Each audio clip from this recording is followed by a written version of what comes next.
Good morning, good afternoon, good evening, and good night. Welcome to the Fly With Us podcast. This podcast is bringing the art of conversation, self-love, self-care, mental health care and protection, life lessons, love lessons, and everything in between. Today, we're going to talk about accountability. I'm Lady Bounce. And I am Picket Fence. All right, so accountability. Nobody likes it, but we got to do it. So kick us off with the Mindfulness Minute. Okay, the Mindfulness Minute today is about living with the consequences. A rubber band, when stretched to its maximum extent, will either break or snap back down to its size. This is like the law of karma, which says that no one can escape from the natural consequences of an action. No matter how small, this is completely natural law pervading the universe. And we don't have, and when we don't have to make it superstitious or paranormal in order to understand it. Given that this is the case, that we must live with the choices that we make. Let's have them be good choices. Let's pour all of our thoughts and actions into making the world a better place for ourselves and future generations. Today, you may feel the harsh after effects of a decision you made long ago. Rather than feeling bitter and regretful, cultivate an attitude of acceptance for the consequences of your own action. If you have already reached a place of acceptance, try to move into a place of gratitude. As you become less resentful, more opportunities will begin to open for you. Living with the consequences. Wow, that was heavy. Word up. Consequences don't feel good. No, they don't. They especially don't feel good if you thought that you may have made the right choice in something and it turns out that it wasn't the right thing. It's going to affect you emotionally and it can affect you physically also. So can you recall, a time in your recent memory where, you did something, you had to be held accountable? How did you, first of all, how did it feel? And then how did you deal with it and overcome that? In recent, not so harsh, but I can recall an instance where I wasn't really sure of what would be the best choice. And after the Mindfulness Minute said, after reflecting on it, I saw that it was the better choice for me. And that was the choice of when I was working in corporate America, decided to downsize a lot of departments.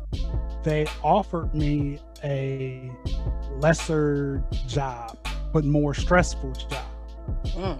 And I had a choice to make to either walk away from the job or take the stressful job. And like I said, in hindsight, I made the better decision all the way around. But at that initial time, I was like, man, I don't know if I did the right thing or not, because, you got to have a check coming in. You got to have money to take care of your family. I'm like, should I have stayed and endured, the harder job for actually less money? Or should I have made the move that I made? And it was about accepting my choice. Yes, it was going to be a little bit harder because I wouldn't have the money. Fortunately enough for us, they did give me a buyout. So we were okay money-wise on that account, but it's just like that consistent check. After this money, where's the money going to come from? So I had to, hold myself accountable. Like, okay, you're going to have to find something else, do something else to keep that money coming in. You know what I mean? And it was a time, and also luckily at the time I was working more than one job while you were finishing up school. So, in hindsight, yeah, it was the right decision, but it was still a real contemplating decision that I had to accept. Like, okay, I made this choice. You're gonna have to, like you said, learn from it and move forward. Come from a place of gratitude where I'm not going to have that stress. Because the other job would have been a lot more stressful, and stress can weigh on your body. Sometimes money isn't everything, I definitely know that in my profession, especially, money is not everything. I definitely can recall, you know, career decisions I've made and educational decisions that I've made for myself that ended up not being good. So for the first couple of years of my teaching career, I chased the money. You know, I worked this job for a year. I did a good job. The following year, I got another offer that was more money, so I ran after it. The following year after that, I did a good job. So I had another job, you know, another place actually come look for me and recruit me. So I left the job that I had for that job and I chased the money. But I was so unhappy. I was so stressed out. It kind of was like the same as being in a fight all day long and I didn't do anything. It seemed to be very abusive. And at the end of the day, the money ended up not being worth it. And so now I'm in a position where I actually love where I am. I'm loving what I'm doing. The money is not as great, but I have a lot less stress than I had at the place where I was making, you know, more money. So as a teacher, one of the things that I have to do that is a pinnacle for me to do my job is to hold myself accountable always. And sometimes I think I hold myself accountable to a fault, where I'm always second guessing, or I'm always thinking of the consequences from start to finish before I even make a move. And in some ways, that's really good because it means that I'm being cautious and I'm being very thoughtful and thought-driven and logic-driven when I make decisions. But at the same time, it kind of keeps me in a spot where I don't jump or step out on faith the way I would, you know, the way I should, or the way other people go, well, why are you doing this? And you could be doing this. And with your knowledge and your skills and your degree, you could be doing X, Y, and Z.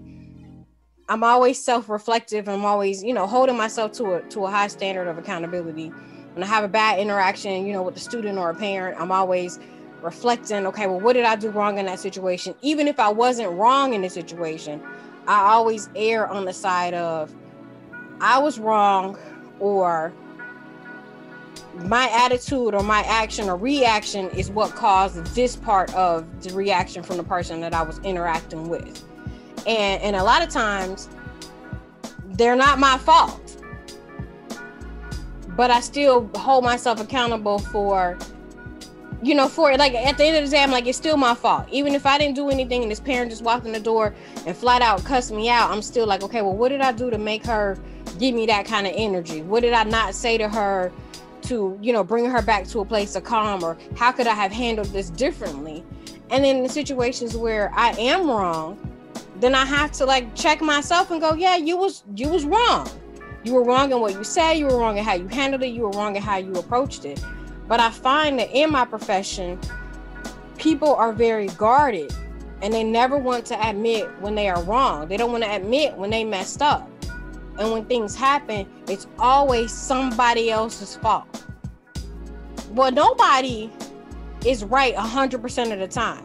So no situation that you ever find you're in, be it work-related, be it a relationship, be it a personal friendship, there's no time where you're going to be 100% right.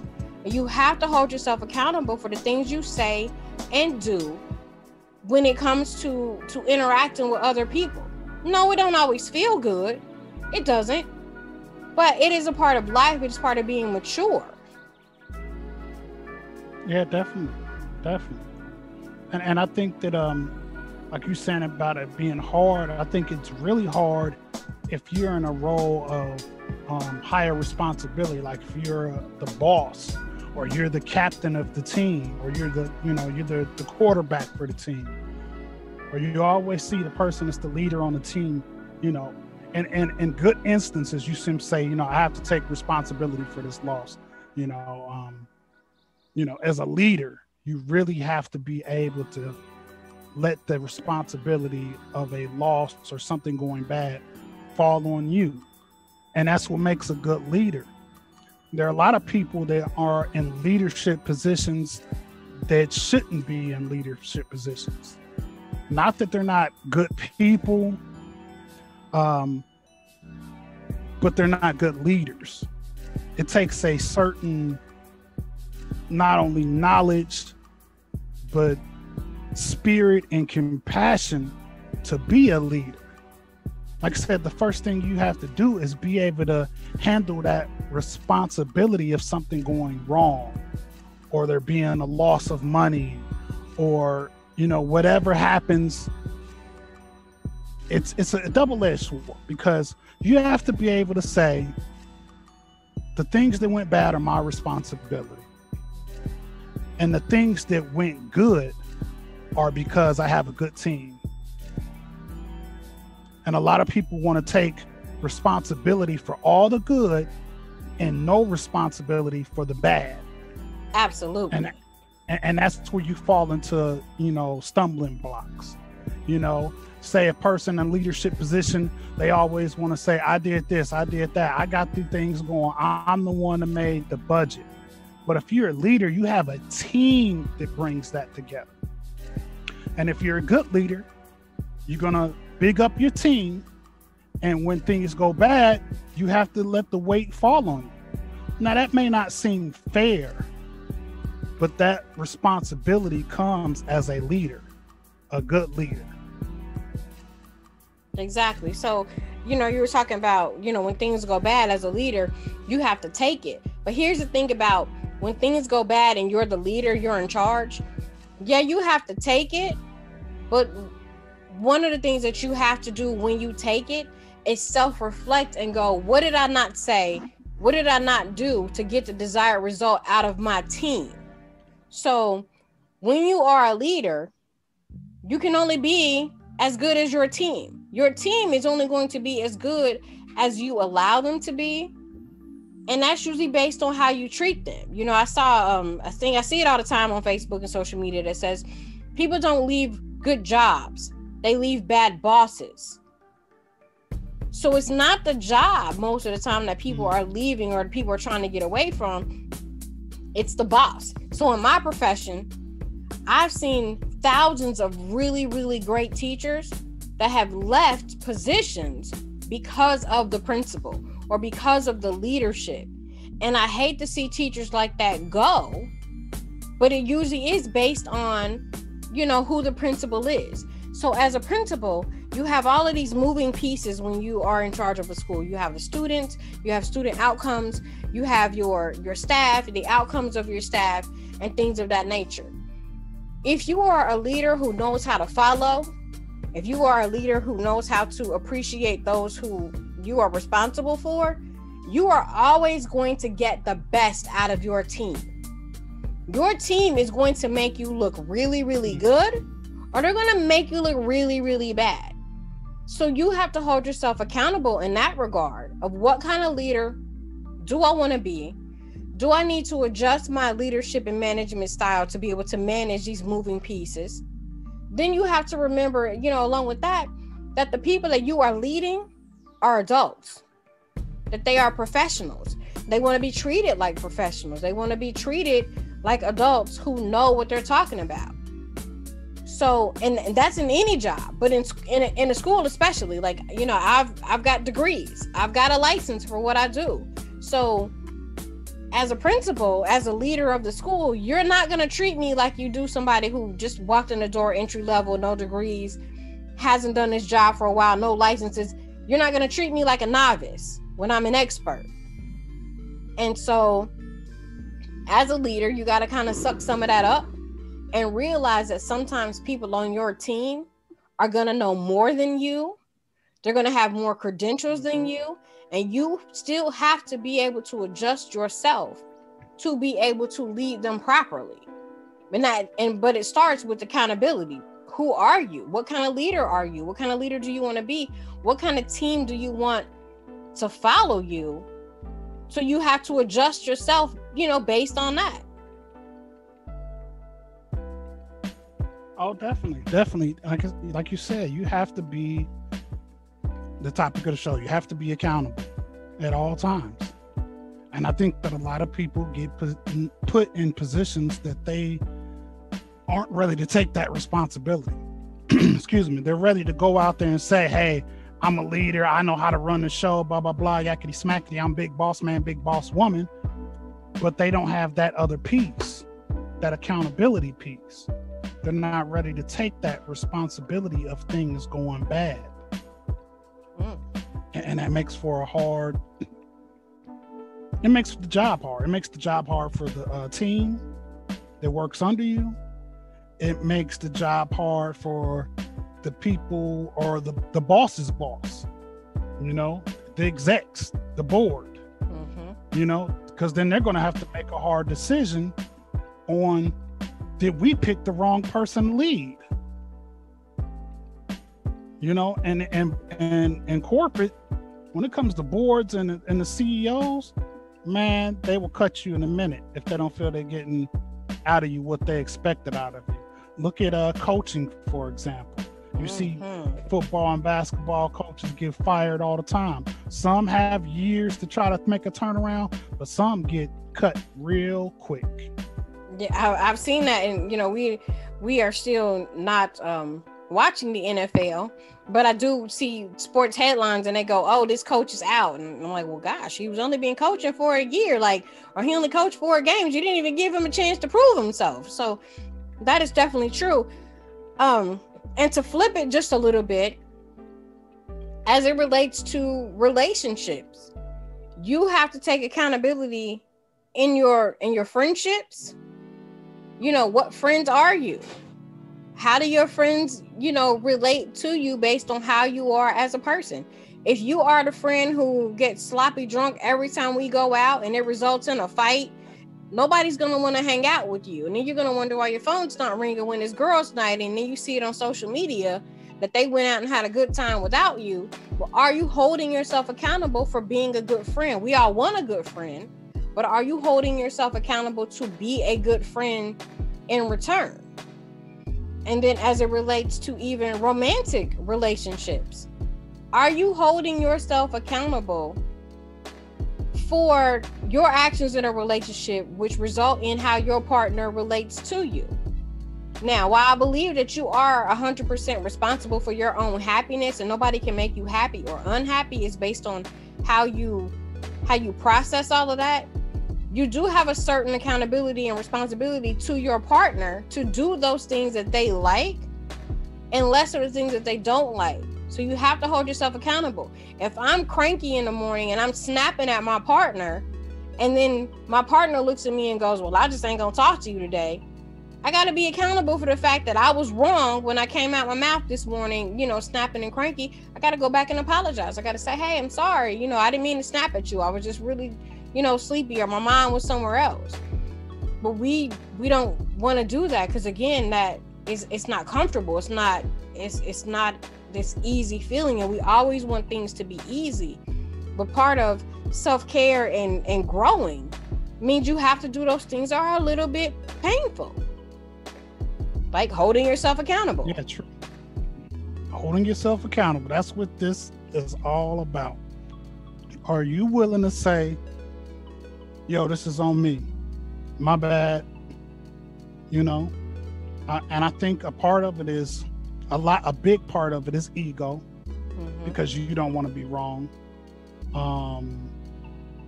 And along with ego too and the embarrassment of the accountability. You have to say that, this is on me. And nobody wants to be wrong. Nobody wants to make bad decisions, but sometimes you do. Right. And you have to learn to look at it differently. How can I learn from this bad decision? What am I going to do next time so that this bad decision doesn't come back again? And that's just a part of growing. Nobody's going to be perfect. We're all going to make mistakes. But when those mistakes come, just have the tenacity to say, "Yo, this is on me." That's all to it. I agree. That's just all to it. just all to it. So I'm gonna read a little something for our self-care assignment for this week. Okay. Self-care assignment for this week is simple. Admit that you screwed up. Whoa. Just admit it. Just admit it. It is often difficult to admit that you made a mistake, especially to your supervisor at work. However, doing so demonstrates your sense of responsibility and your willingness to shoulder blame.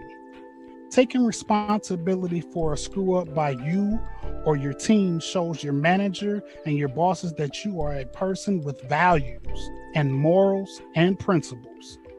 Although a mistake has been made, you'll be better off admitting to it and moving forward than deceiving or lying or covering up the error, all of which can have a disastrous consequences.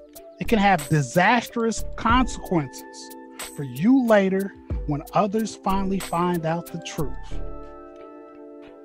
No cover-ups. Keep it real, as they say. Keep it real. It's okay. And like that passage just said, it's going to be better if you just come clean quickly. Because if you try to cover it up and they find out, you're going to be out the door.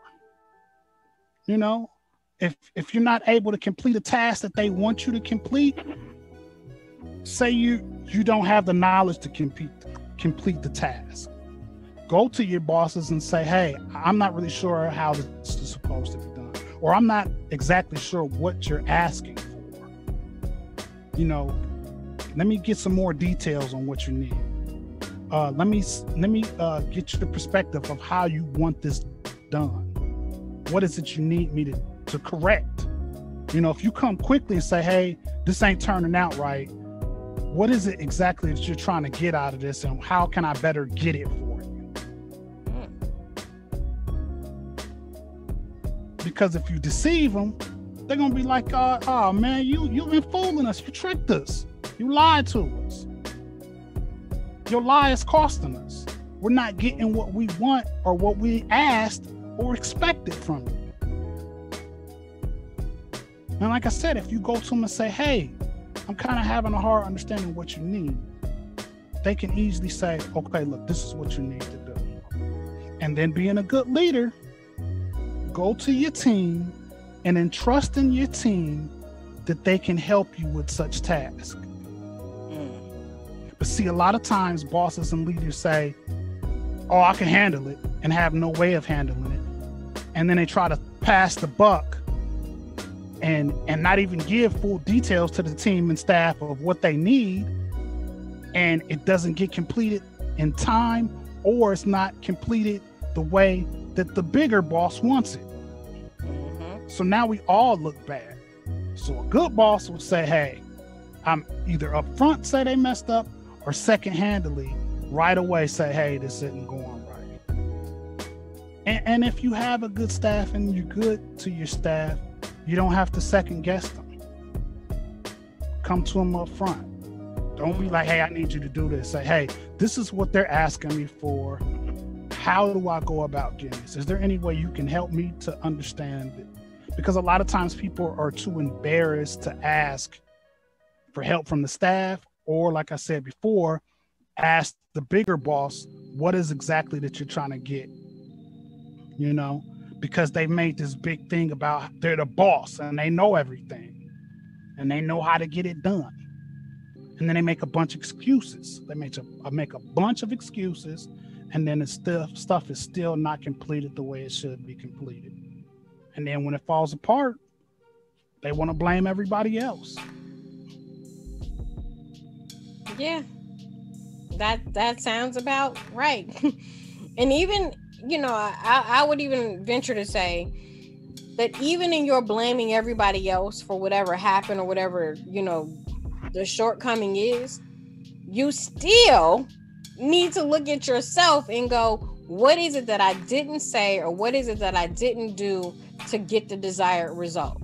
So yeah, Picket Fence dropped the ball. He didn't come with this, or he didn't come with that.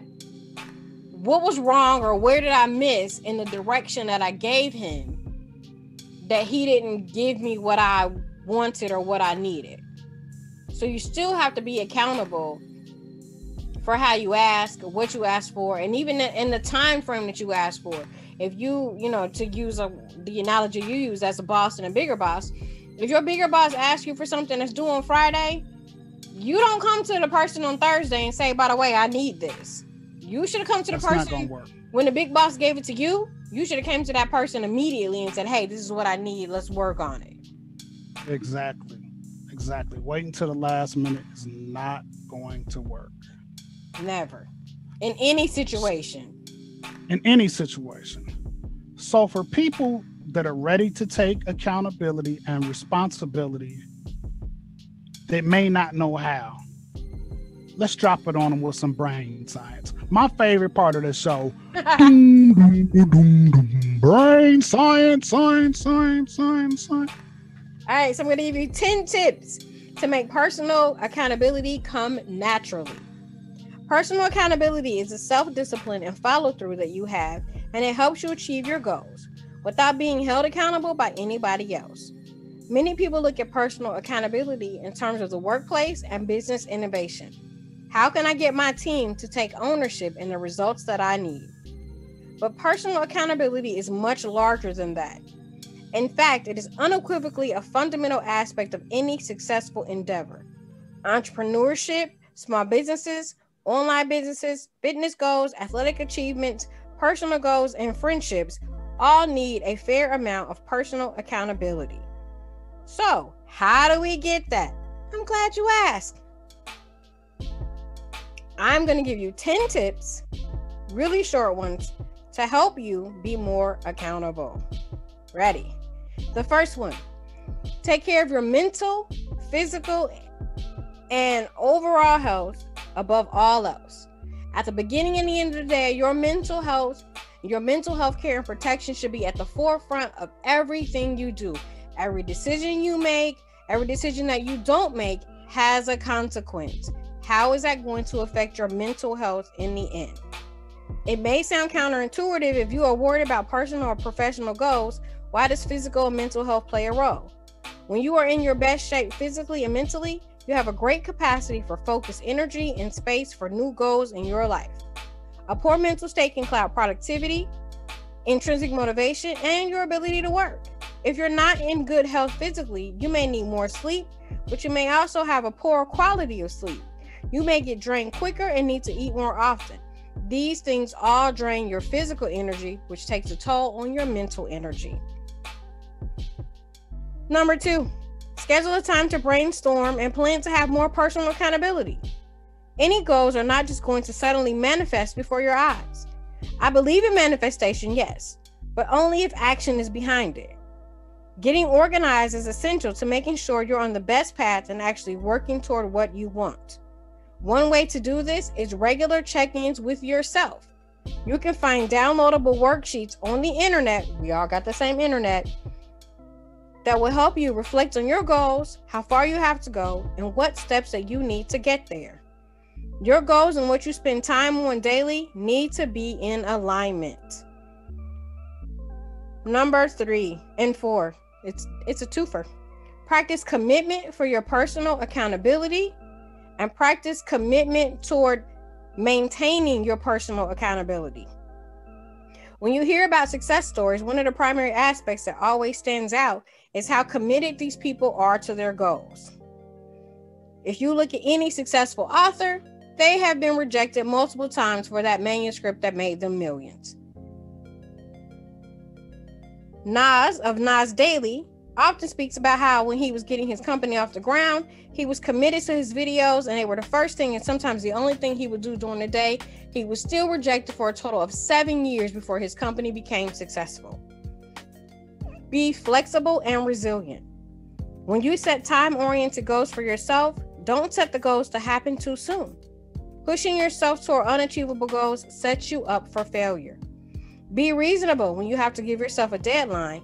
Build in extra time because we know all things how life can happen. Your boss didn't like the first draft, your kid got sick and you had to take 2 days off work, that pushes you behind. So give yourself flexibility in the things that you have to do in the time. Number 6, know your weaknesses. Before beginning any journey, know going in what your strengths and your weaknesses are. Knowing your weaknesses can help you build upon your strengths to overcompensate or compensate for the weaknesses that you have.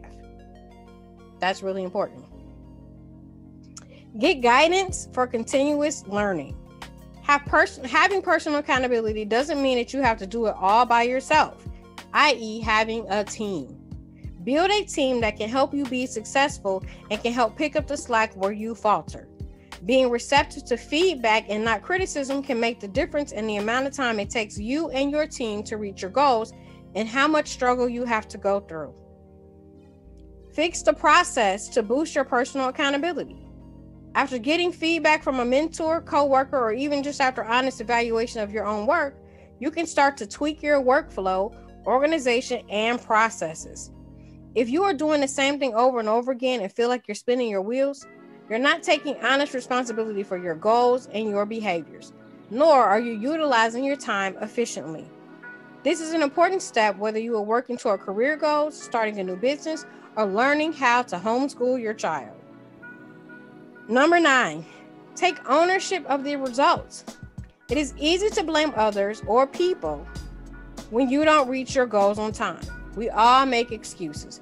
I was sick. I got behind.